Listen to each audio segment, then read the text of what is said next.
Hadis 4. Kejadian manusia dan takdir Allah. Assalamualaikum dan salam sejahtera. Hari ini saya akan menyampaikan hadis keempat daripada hadis 40 Imam An-Nawawi. An Abi Abdurrahman Abdullah ibn Mas'ud radhiyallahu anhu qala haddatsana Rasulullah sallallahu alaihi wasallam wa huwa as-sadiqul masduq inna ahadakum yujma'u qalbuhu fi batni ummi 40 yawman nutfah thumma yakunu alaqatan misla dhalik thumma yakunu mudghatan misla dhalik thumma yursalu ilaihi malaku fayanfuhu fihi ruh wa yu'maru bi arba'i kalimat bi kasbi rizki wa ajali wa amali wa syakkin aw sa'id.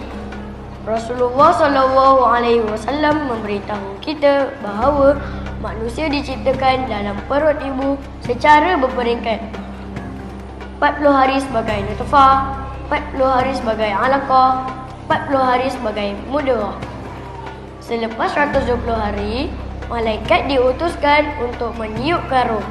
Dan seterusnya, malaikat akan menulis 4 perkara penting, iaitu rezeki, umur, amalan, nasib, sama ada bahagia atau tidak. Semua ini berlaku dengan izin Allah. Daripada hadis ini, kita belajar bahawa Allah yang mencipta kita. Hidup kita sudah ada ketentuan Allah. Kita mesti sentiasa berbuat baik. Kita tidak boleh berasa sombong dengan kebaikan yang kita buat.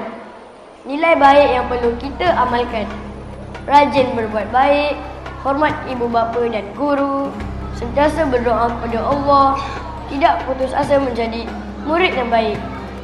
Kesimpulannya, hadis ini mengajar kita supaya sentiasa taat kepada Allah, berusaha menjadi insan yang baik setiap hari. Itu sahaja daripada saya pada kali ini. Sekian, terima kasih.